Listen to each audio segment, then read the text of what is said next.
അസ്സലാമു അലൈക്കും വറഹ്മത്തുള്ള. പ്രിയപ്പെട്ട 6ാം ക്ലാസ് വിദ്യാർത്ഥികളെ, ഇന്നത്തെ എക്സാം എല്ലാവർക്കും ഭയങ്കര സുഖമെന്നല്ലേ? താരീഖ് എല്ലാവർക്കും 50 മാർക്ക് ഉണ്ടാവും എന്ന് കരുതുന്നു. നമ്മൾ പറഞ്ഞ തന്നെ ഉള്ളു വന്നിട്ട്, അല്ലാത്തൊന്നും വന്നിട്ടില്ല. ഇൻഷാ അല്ലാഹ് നമുക്ക് ആൻസർ നോക്കട്ടോ. നോക്കാം. ഒന്നാമത്തെ ചോദ്യം എന്താണ്? യോജിച്ചവ ചേർക്കാം. ഫസ്റ്റ്, വിശുദ്ധ ഖുർആൻ മനഃപ്പാഠമാക്കിയവർക്ക് പറയുന്ന പേരെന്താണ്? ഹാഫിളുകള്. പൊതുഖജനാവിന് പറയുന്ന പേരെന്താണ്? ബൈത്തുൽ മാല്. ഇസ്ലാമിക ഭരണാധികാരി ആരാണ്? ഖലീഫ.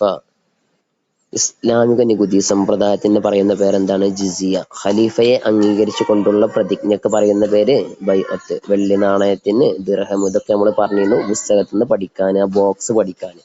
അടുത്ത ക്വസ്റ്റ്യൻ ആണ്, ശരി അടയാളപ്പെടുത്തുക. സിദ്ദീഖ് റളിയല്ലാഹു അൻഹുവിന്റെ ആദ്യ നാമം എന്തായിരുന്നു? അബ്ദുൽ കഅബ. നബി സല്ലല്ലാഹു അലൈഹി വസല്ലം തങ്ങൾക്ക് ശേഷം മുസ്ലിങ്ങളിൽ ഏറ്റവും ശ്രേഷ്ഠനാരായിരുന്നു? അബൂബക്കർ റളിയല്ലാഹു അൻഹു. മുസ്ലിമായ ശേഷം ഇസ്ലാം ഉപേക്ഷിച്ചവർക്ക് പറയുന്ന പേരാണ് എന്തെന്നുള്ളത്? മുർത്തദ്. മുൻവേദക്കാരായ ആളുകൾ അവർക്ക് പറയുന്ന പേരാണ് എന്തെന്നുള്ളത്? അഥവാ അഹ്ലു കിതാബ് കേട്ടോ. പിന്നെ എനിക്ക് വഹിക്കാൻ കഴിയാത്ത ഒരു ഭാരമാണ് നിങ്ങൾ എന്നെ ഏൽപ്പിച്ചത്. അതാരാ പറഞ്ഞത്? ഉമർ ബിൻ ഖത്താബ് റളിയല്ലാഹു അൻഹു. ഇതൊക്കെ നമ്മൾ ഇന്നലത്തെ ക്വസ്റ്റ്യൻ പേപ്പറിൽ ഇട്ടിട്ടുണ്ട്. വളരെ സിമ്പിൾ ആയിരുന്നു. ഇനി അടുത്ത മൂന്നാമത്തെ പ്രവർത്തനം 2 വീതം എഴുതാം. അബൂബക്കർ സിദ്ദീഖ് റളിയല്ലാഹു അൻഹു ഒന്നാമനായ കാര്യങ്ങൾ 2 എഴുതാം. അവ പുരുഷന്മാരിൽ ആദ്യം ഇസ്ലാം സ്വീകരിച്ചു, ഖുർആനിന് മുസഫ് എന്ന പേര് നൽകി, അങ്ങനെ ഒരുപാട് കാര്യങ്ങൾ അവിടെ പറയുന്നുണ്ട്. അബൂബക്കർ സിദ്ദീഖ് റളിയല്ലാഹു അൻഹുവിന്റെ ഭരണ നേട്ടങ്ങൾ എന്തൊക്കെയെന്നുള്ളത്: ഖുർആൻ സമാഹരണം, അതുപോലെ സക്കാത്ത് നിഷേധികൾക്കെതിരെയുള്ള പോരാട്ടം, കള്ളപ്രവാചകന്മാർക്കെതിരെയുള്ള പോരാട്ടം. അതൊക്കെ എല്ലാവരും പഠിച്ചാണല്ലോ അല്ലേ? മൂന്നാമത്തെയാണ് ഉമർ റളിയല്ലാഹു അൻഹുവിന്റെ സാമൂഹികമായ ഭരണ നേട്ടങ്ങൾ എന്തൊക്കെയാന്നുള്ളത്. എന്തൊക്കെയാണ്? ഭക്ഷ്യസുരക്ഷ, അതുപോലെ തന്നെ യാത്രാ സൗകര്യങ്ങൾ. അടുത്തതാണ് ഉത്തരം എഴുതുക അല്ലെ. എന്താണ് ചോദ്യം? അന്ത്യനാളിൽ എന്റെ ചുമടുകൾ നീ വഹിക്കുമോ? ഇത് ആരോട് പറഞ്ഞു? ആരാണ്? ഉമർ റളിയല്ലാഹു അൻഹു അസ്ലം റളിയല്ലാഹു അൻഹുവിനോട് പറഞ്ഞു. അബൂബക്കർ സിദ്ദീഖ് റളിയല്ലാഹു അൻഹുവിന്റെ ഖിലാഫത്ത് എത്ര വർഷമായിരുന്നു? അഥവാ ഹിജറ 11-13, അതായത് 2 വർഷം 3 മാസം 8 ദിവസം. അബൂബക്കർ സിദ്ദീഖ് റളിയല്ലാഹു അൻഹുവിനെ ഖലീഫയായി തെരഞ്ഞെടുക്കാനുള്ള കൂടിയാലോചന നടന്നത് എവിടെ വെച്ചായിരുന്നു? എവിടെയാണ്?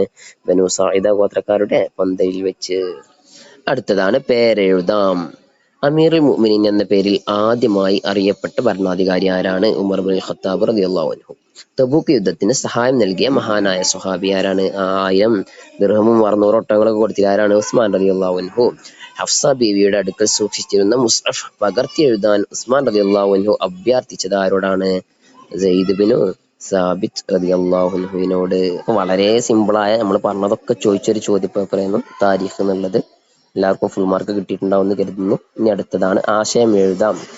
അല്ലാഹുമ്മ റള അൻ ഉസ്മാന ഫഇന്നി അൻഹു റാദിൻ. അല്ലാഹുവേ, നീ ഉസ്മാനെ തൃപ്തിപ്പെടുക, അവനെ ഞാൻ എന്തായിട്ടുണ്ട്? തൃപ്തിപ്പെട്ടിട്ടുണ്ട്.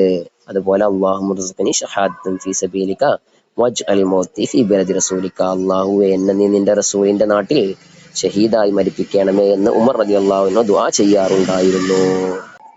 ഞാൻ ആദ്യമേ പറഞ്ഞിട്ടുണ്ട്, ഈ 2 ഹദീസ് എന്തുള്ളൂ താരീഖിൽ വന്നിട്ടുള്ളൂ 5 പാഠത്തിൽ. അപ്പൊ എന്തായാലും ചോദിക്കുന്നുള്ളത്. അപ്പൊ പഠിച്ചവർക്കൊക്കെ 8 മാർക്ക് കിട്ടും കേട്ടോ. ഇനി അവസാനത്തെ പ്രവർത്തനമാണ് പൂരിപ്പിക്കാം. നമ്മുടെ രാഷ്ട്രപിതാവ്, അതായത് ആരാണ്? ഗാന്ധിജി ഒരിക്കൽ എന്താ പറഞ്ഞത്? ഇന്ത്യയിൽ ഞാൻ ആഗ്രഹിക്കുന്നത് ഖലീഫ ഉമറിന്റെ ഭരണമാണ്. അപ്പൊ ഇങ്ങനെ ഇത് എത്ര എഴുതിയവർക്ക് എന്താവും? 50-ൽ 50 മാർക്ക് കിട്ടും. അപ്പോ നിങ്ങൾക്ക് എത്രത്തോളം മാർക്ക് കിട്ടും എന്നുള്ള കോൺഫിഡൻസ് കമന്റ് ചെയ്യുക. അതുപോലെ നാളത്തെ പരീക്ഷ ലിസാനാണ്. ഇന്ന് സ്കൂളിൽ അവധിയാണ്. അപ്പോൾ ഈ സമയം ഉപയോഗപ്പെടുത്തി ലിസാന് പഠിക്കുക. ഇൻഷാ അല്ലാഹ്. അള്ളാഹു വിജയം നൽകുമാറാവട്ടെ. അസ്സലാമു അലൈക്കും.